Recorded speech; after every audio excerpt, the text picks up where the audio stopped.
तो ये जब कहा गया कि यूनान मिस्र रोमा सब मिट गए जहां से, कुछ बात है कि हस्ती मिटती नहीं हमारी।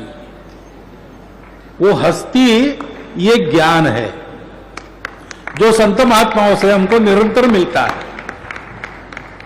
अध्यात्म का ज्ञान है जो बाकी सृष्टि को पता नहीं था, बाकी देशों को पता नहीं था, हमारे पूर्वजों को पता हो गया।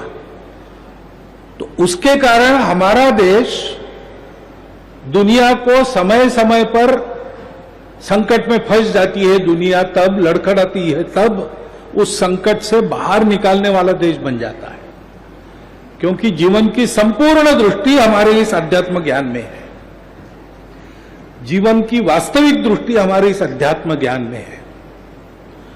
हम सब लोग संघ जैसे संगठन, हम भौतिक क्षेत्र में काम करते हैं, लेकिन हम भी काम कर पाते हैं और हिंदू समाज, अपने देश का समाज अपने को इसमें सहयोग करता है, धीरे धीरे अपने आप को बदल देता है। इसका कारण क्या है?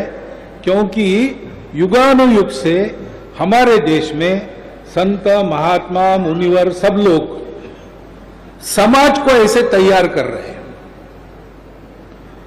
तो बाहर के दुनिया के भौतिकता की, जड़वाद की, उपभोक्तावाद की आंधियां आती है जिसमें बाकी समाज नष्ट हो जाते हैं, लेकिन वो लहर हम पर से आकर चली जाती है, हम वैसे के वैसे कायम रहते हैं। इसका कारण वो अध्यात्म का ज्ञान है और ये संतों के उपकार है।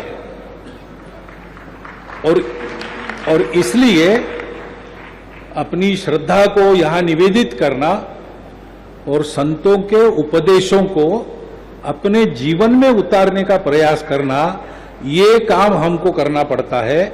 हम ऐसा करेंगे तो सामान्य समाज भी उसी वातावरण में वैसा बदल जाएगा। सदा ऐसे होता आया है और आज भी ऐसा हो रहा है। अपने देश की अमरता, हमारे आपके सुख जीवन की गारंटी ये संत महात्मा है। उनके द्वारा अध्यात्म का ज्ञान, अध्यात्म के प्रकाश में व्यावहारिक ज्ञान भी।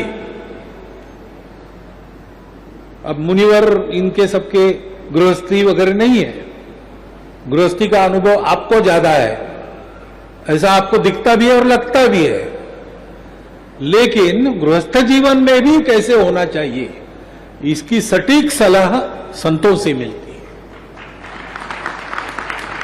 और इसलिए ऐसे संतों का अस्तित्व चिरकाल रहे, ये हमने प्रार्थना नित्य करनी चाहिए।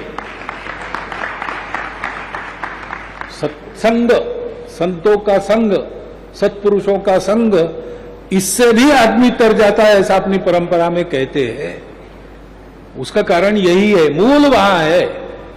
जिन्होंने अध्यात्म को अपने जीवन में प्रत्यक्ष किया है, वो अपने आधिकारिक वाणी से हम लोगों को तरह तरह के समस्याओं में से राह बताते हैं। अध्यात्म आधारित वो राह रहती है, इसलिए वो सही राह रहती है। ऐसे हम है, इसलिए हमारे देश की अमरता का रहस्य इसमें है। और जब तक हमारा देश है तब तक दुनिया का सब ठीक रहेगा, क्योंकि है देह विश्व, आत्मा है भारत माता, सृष्टि प्रलय पर्यंत अमर यह नाता। ये वास्तविकता है और उस भारत को सदैव भारत बनाए रखने का काम हमारे संत महात्माओं की शक्ति के कारण होता है। उस शक्ति के उपकरण हम बने, इतना एक अनुरोध आज के इस दिवस पर आपके सामने रखता हूं।